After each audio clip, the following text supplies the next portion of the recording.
프랑스의 화가 중에 르누아르라고 하는 화가가 있습니다.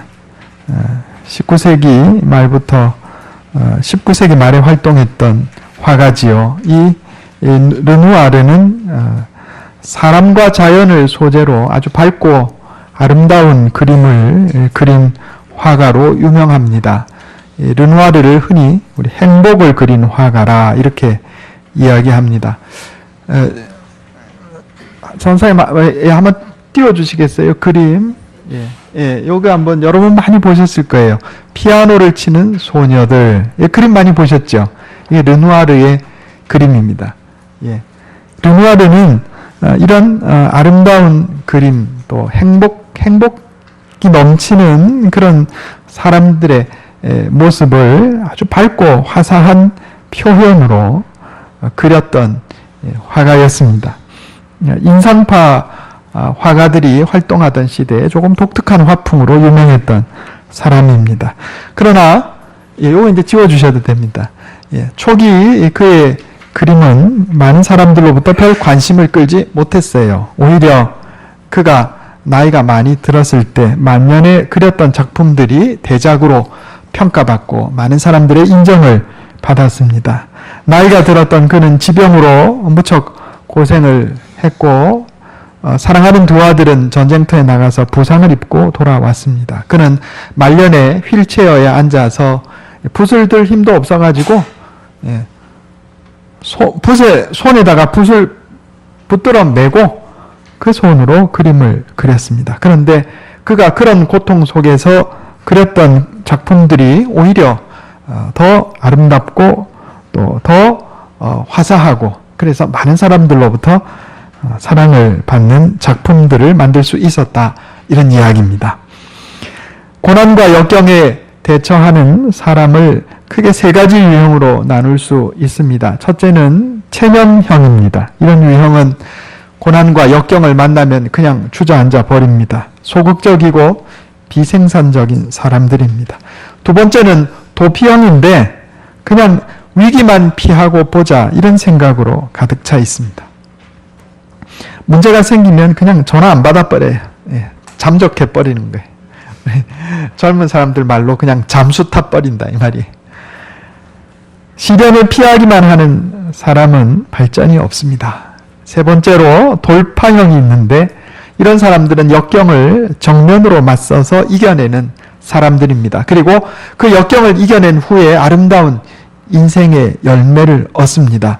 금방 말씀드린 르누아르와 같은 사람이 바로 그런 사람입니다. 그는 인생의 후년에 노년에 접어들어서 질병과 또 가정적인 불행, 경제적인 어려움이 닥쳐왔지만 오히려 그 속에서 그의 작품은 더 아름답게 꽃을 피웠다. 이런 이야기입니다.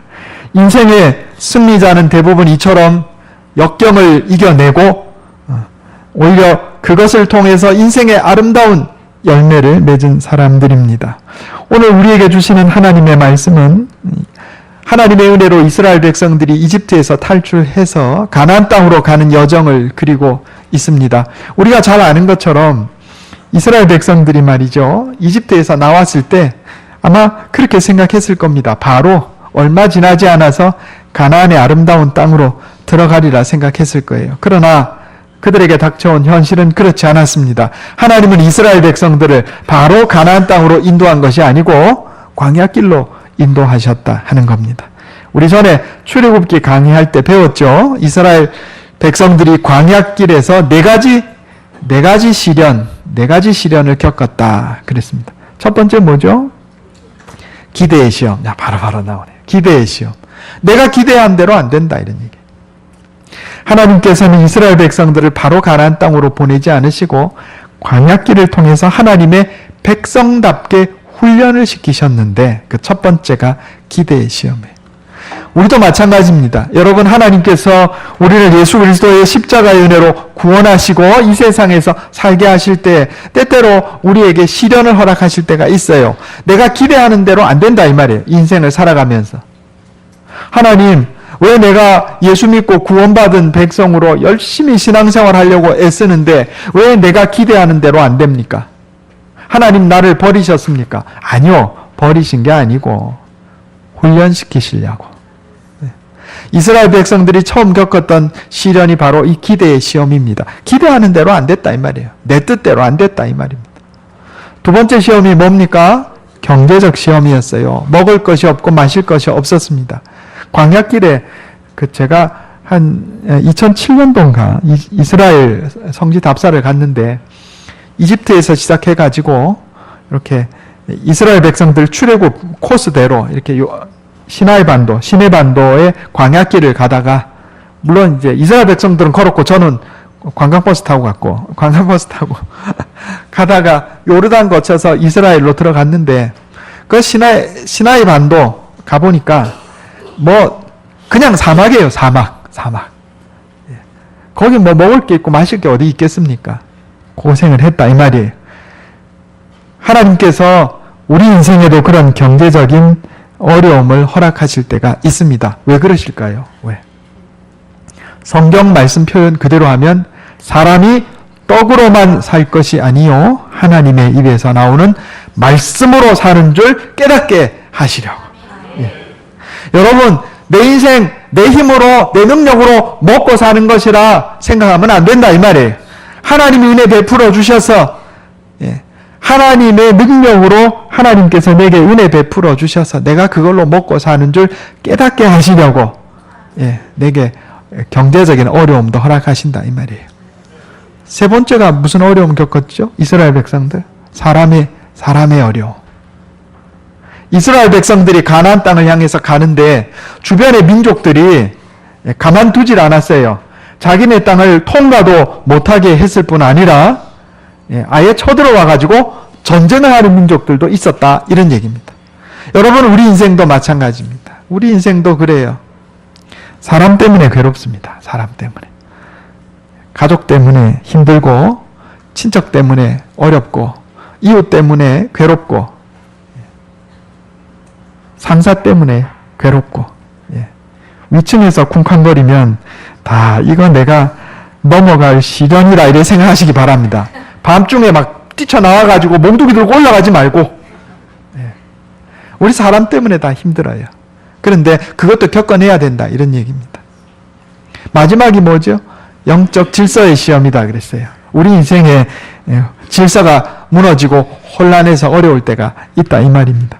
자, 이스라엘 백성들은 그런 시련의 길들을 통과해서 하나님의 백성답게 변화된 것입니다. 그런데 오늘 본문 말씀은요, 이스라엘 백성들이 하나님 말씀대로 잘 승리했을 때의 기록이에요.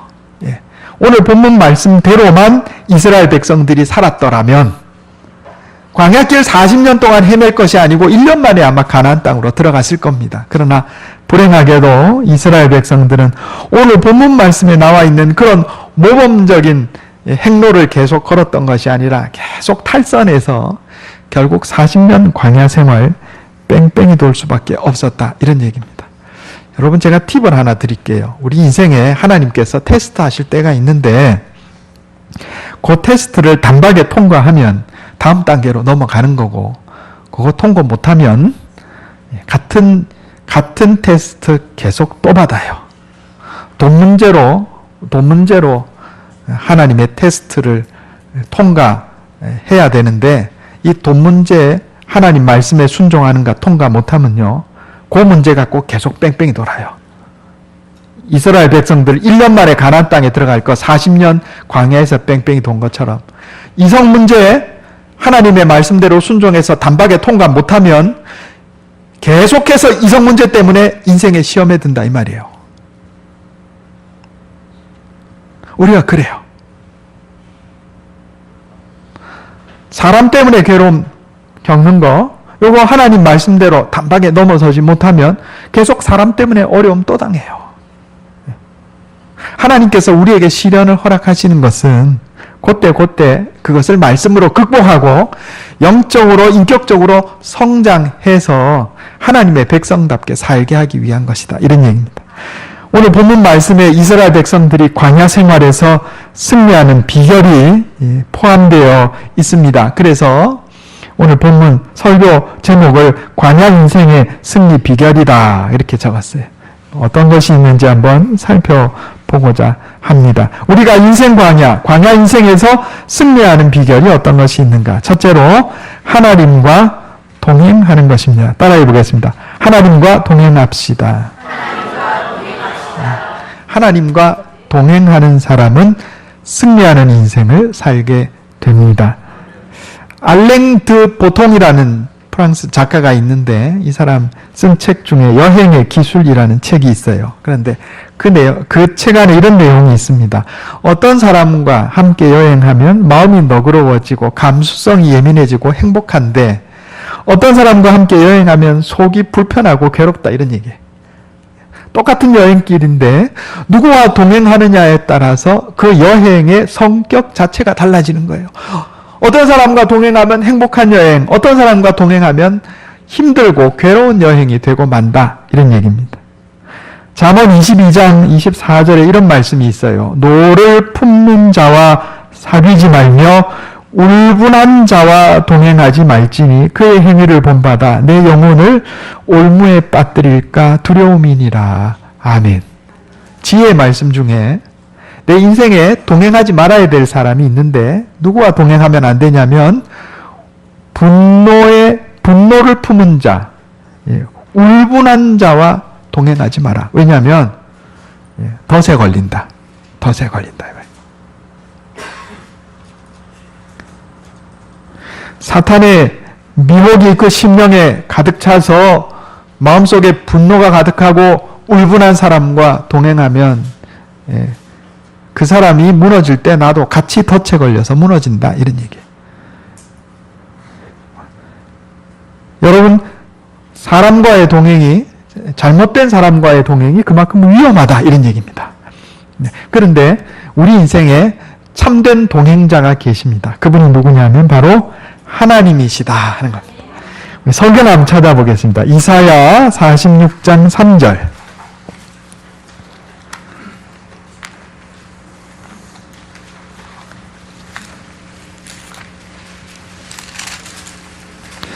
구약성경 1024페이지입니다. 이사야 46장 3절과 4절 말씀입니다. 구약성경 1024페이지 이사야 46장 3절과 4절 제가 읽겠습니다. 눈으로 한번 따라 읽어주시기 바랍니다. 야곱의 집이여 이스라엘 집에 남은 모든 자여 내게 들을지어다. 배에서 태어남으로부터 내게 안겼고 태에서 남으로부터 내게 업힌 너희여 너희가 노년에 이르기까지 내가 그리하겠고 백발이 되기까지 내가 너희를 품을 것이라. 내가 지었은즉 내가 업을 것이요 내가 품고 구하여 내리라. 아멘. 여러분 하나님께서 우리를 지으셨는데 어릴 때부터 우리를 품에 안고 우리를 업어주셨다 이렇게 말씀합니다. 그런데 뭐라고 말씀하세요? 너희가 노년에 이르기까지 내가 그리하겠고 백발이 되기까지 내가 너희를 품을 것이라. 내가 지었은즉 내가 업을 것이요 내가 품고 구하여 내리라. 내 머리가 백발이 되기까지 하나님께서 내 인생에 동행하시며 나를 업어주시고 품어주시고 지켜주시는 줄 믿으시기 바랍니다. 그것을 믿고 나아가는 자는요 인생을 살 때 두려움에서 해방될 수가 있습니다. 여러분 하나님 나를 사랑하셔서 나와 동행하세요. 불편한 사람과 혹시 동행하고 있다 할지라도 낙심하지 마시기 바랍니다. 내 동행자 사람만 있는 게 아니에요. 진짜 동행자 하나님이 눈에 보이지 않지만 진짜 동행자이신 하나님께서 나와 함께 하신다 이 말입니다. 성경은 또 하나님과 우리의 동행을 마치 결혼 생활처럼 묘사하기도 합니다. 우리 주님 예수님께서는 마태복음 11장에서 나는 온유하고 겸손하니 나의 멍에를 메고 내게 배우라 그랬어요. 수고하고 무거운 짐진 자들아 다 내게로 오라 내가 너희를 쉬게 하리라. 말씀드렸죠. 중동 지역의 멍에는 소 2마리가 매는 거예요. 노련하고 힘센 소와 아직 어리고 약한 소. 그러면 어리고 약한 소는 노련하고 힘센 소가 이끄는 대로 따라만 가면 돼요. 여러분 그렇습니다. 우리가 예수 그리스도를 믿고 신앙생활하는 것은 예수님과의 영적인 결혼생활과 비슷해요. 결혼생활하고 비슷해요. 예수님을 만나서 예수님과 동행하는데 예수님이 나를 이끄시는 대로 손잡고 따라가고 예수님 말씀하시는 대로 순종하고 따라가면 되는 것이다. 이런 얘기입니다. 하나님과 동행하는 자는 복을 받습니다. 하나님과 동행하는 자는 인생의 승리자가 됩니다. 우리 주님 예수님께서 요한계시록 3장에 누구든지 내 음성을 듣고 문을 열면 내가 그에게로 들어가 그로 더불어 먹고 그는 나로 더불어 먹으리라 하셨습니다. 하나님과 동행하며 예수님 손잡고 나아가는 인생들 다 되시기를 바랍니다. 두 번째는 예배를 삶의 중심에 놓는 겁니다. 따라해 보겠습니다. 예배를 삶의 중심에 놓읍시다. 오늘 본문 말씀 보면 이스라엘 백성들이 성막 중심으로 광야길을 살았다 하는 걸 볼 수가 있어요. 이스라엘 백성들이 멈춰 있을 때는 성막을 중심으로 동서남북 둘러싸고 있었고 성막이 이스라엘 진영의 중간에 있었어요. 이스라엘 백성들이 행진할 때는 법궤와 성막이 앞장서서 갔어요. 하나님을 따라갔다 이 말입니다. 이 성막은 이스라엘 백성들이 하나님을 만나고 예배드리는 장소였습니다. 이스라엘의 모든 광야길 인생은 하나님 중심, 예배 중심이 되었다. 예배 중심. 체코슬로바키아가 공산 치하에 있을 때 요셉 케이보라고 하는 이 훌륭한 목사님이 계셨습니다. 이분이 그의 어머니에 대해서 추억하기를 그의 아버지는 공산주의 가르치는 선생님이었는데 어머니는 독실한 크리스찬이었어요.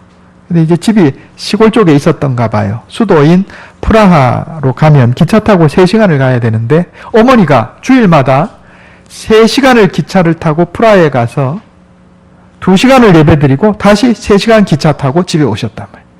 그래서 매주 빠지지 않고 그러자 아들 요셉 케이보가 어머니에게 물었습니다. 왜 주일마다 그렇게 힘들게 프라하로 기차 타고 가시느냐고 매주일 그렇게 고생하냐고. 그러니까 어머니 대답에 그곳에 가야만 내가 예배를 드릴 수 있기 때문에 3시간 기차 타고 2시간 예배 드리고 3시간 기차 타고 하루 8시간을 그렇게 하고 온다는 거예요.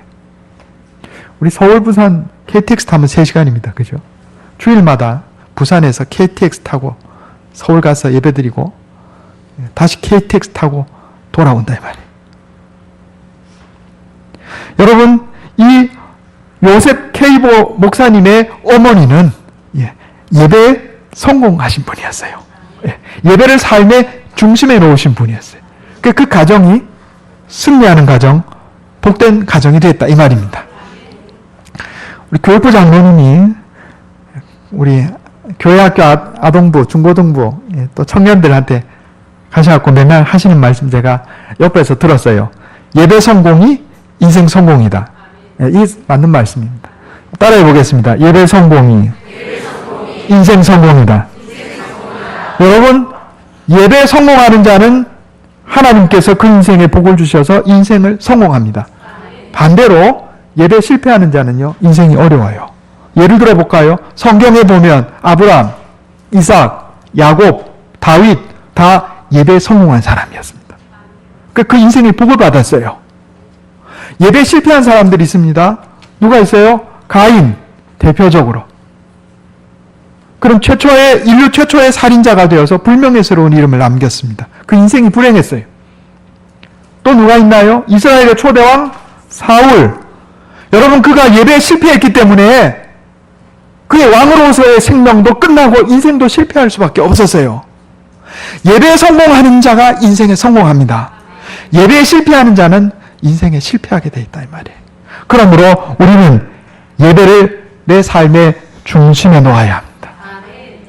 주일날 교회 나와서 예배드리는 이 시간이요. 여러분 이건 허비하는 시간이 아니에요. 진짜 중요한 시간.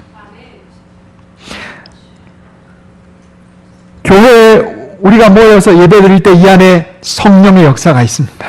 교회 나와서 하나님의 말씀을 듣고 기도할 때 하나님께서 우리에게 은혜를 베풀어 주시고 우리 인생에 당신의 능력을 나타내셔서 승리하는 인생, 복된 인생, 하나님께 영광 돌리는 인생을 살게 해 주시는 것입니다.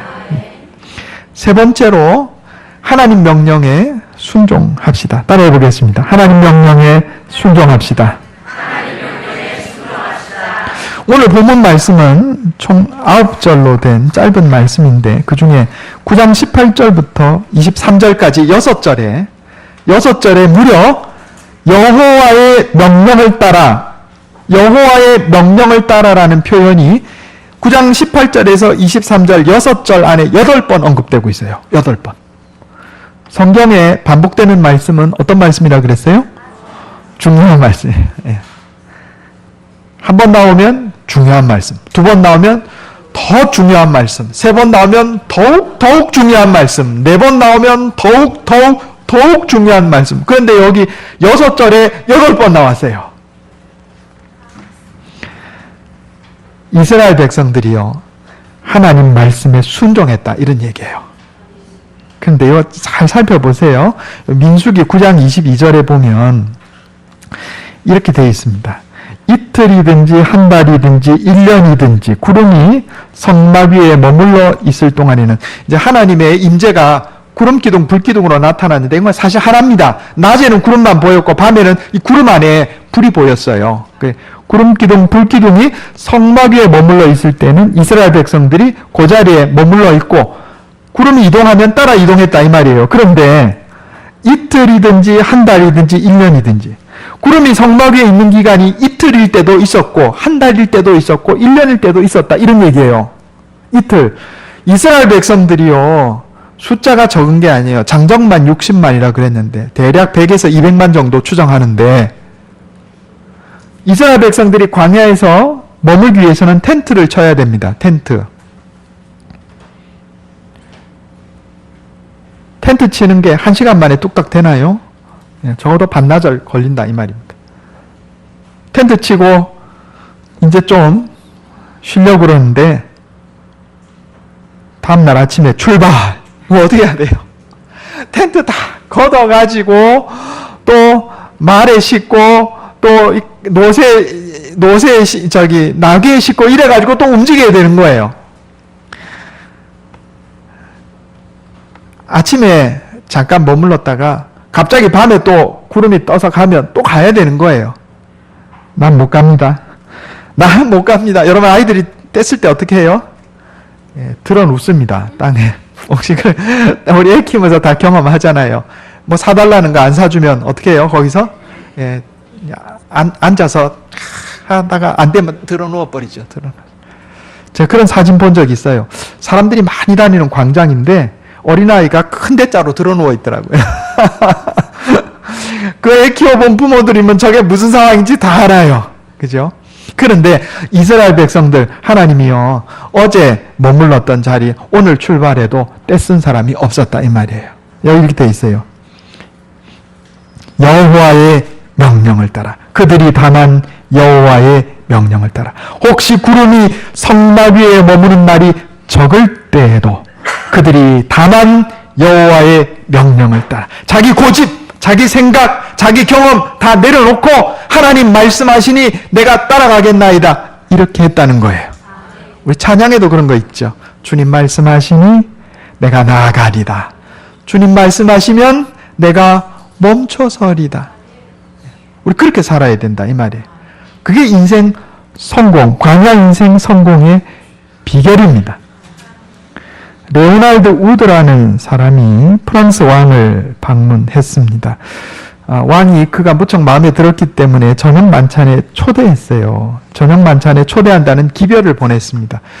그런데 답신이 없어서 왕은 아마 그가 나오리라고 생각을 못했던 모양입니다. 그런데 이 레오날드가 저녁 만찬에 얼굴을 나타내니까 왕이 그에게 물었습니다. 나는 이곳에서 당신을 보리라고 생각도 못했소. 그러자 그가 왕에게 묻습니다. 폐하께서 저를 초대하지 않으셨습니까? 그랬지. 그런데 그대가 답신을 하지 않지 않았소. 그러니까 그가 대답했습니다. 왕의 초대는 가타부타 대답할 수 없는 겁니다. 다만 순종할 따름입니다. 여러분, 하나님께서 내게 주신 말씀은 가타부타 대답할 수 있는 게 아니에요. 순종할 따름이다 이 말입니다. 그게 믿음이에요. 그리고 그렇게 사는 자가 승리하는 인생을 살게 되는 것입니다. 내 생각과 내 경험과 내 고집 내려놓고 하나님 말씀이 들려오면 아멘 하고 하나님 명령 내게 주어지면 순종하는 거예요. 하나님 내 인생에 지키고 살라고 십계명을 주셨으니 순종하는 거예요. 그냥 아이고 3000년 전 고리타분한 명령 내가 무슨 아이고 그래 살아보세요. 이런 세상 살 수 있나? 여러분 그러는 것이 아니고 이스라엘 백성들 광야 생활 어제 텐트 쳤는데 오늘 구름이 떠올라도 아무 소리 없이 순종했다 이 말이에요. 제가 전에 성자 프란시스코 얘기 말씀드린 적 있죠. 성자 프란시스코가 제자를 모집하는데 2명이 제자 된다고 왔단 말이죠. 그랬더니 프란시스코가 저쪽에 있는 채소 밭에 가서 좀 심어라 그랬는데 배추 이파리 땅에 묻고 뿌리를 하늘로 해서 심어라 이랬단 말이에요. 그러니까 그 중에 제자 후보자 한 사람은 아무 말 없이 가가지고 채소 이파리 땅에 묻고 뿌리 하늘로 해서 심었는데 나머지 한 사람은 아이고 성자라 그래서 찾아왔더니 노망 들었네 그랬단 말이에요. 누가 프란시스코의 제자가 됐겠습니까? 순종한 자. 왜 프란시스코가 그런 얼토당토하는 명령을 내렸겠어요? 순종을 하는가 안 하는가 보려고. 제자의 조건 첫 번째는 순종이다 이 말입니다. 하나님 말씀에 아멘하고 그 명령에 순종하는가, 내 생각과 내 경험과 내 고집과 달라도 그저 아멘하고 순종하는가, 그거 보는 거예요. 하나님께서 아브라함에게 말이에요. 아들 이삭을 주셨습니다. 그것도 25년이나 기다려가지고. 그런데 그 100세가 되어 낳은 아들 이삭이 좀 컸을 때 하나님이 아브라함한테 내 아들 이삭을 내게 번제로 바쳐라 그랬어요. 아브라함이 어떻게 하나님께 대답했나요? 아니 하나님 무슨 부도수표도 아니고 자식도 준다고 약속해놓고 바로 준 것도 아니고 무슨 어음 주듯이 25년짜리 어음 끊어가지고 25년 만에 아들 준 주제 이제 좀 크는데 뭐 번제로 달라고요? 하나님이 무슨 이 동네에 있는 뭐 가짜신 우상이나 뭐 그렇습니까? 이렇게 항의했어요? 안 했어요. 아무 말 않고 3일 길을 걸어서 자식을 잡으려고 칼을 들었는데 하늘에서 하나님이 스톱 이랬단 말이에요. 옆에 내가 수량을 준비해 놨으니까 너 저걸로 번제 바쳐라. 그리고 천사를 통해 이런 말씀합니다. 내가 내 아들 내 독자까지도 내게 아끼지 아니하였으니 내가 이제야 내가 하나님을 경외하는 줄 아노라. 시험하신 거예요. 진짜 하나님의 명령에 순종하는가? 그 이후로 아브라함의 고난이 끝났습니다. 마지막 시험이었어요. 이것은 우리 그리스도인들이 배워야 할 교훈입니다. 히브리서 5장 8절 9절 말씀에 예수님의 순종에 대해서 이렇게 말씀합니다. 그가 아들이면서도 받으신 고난으로 순종함을 배워서 온전하게 되셨다 그랬어요.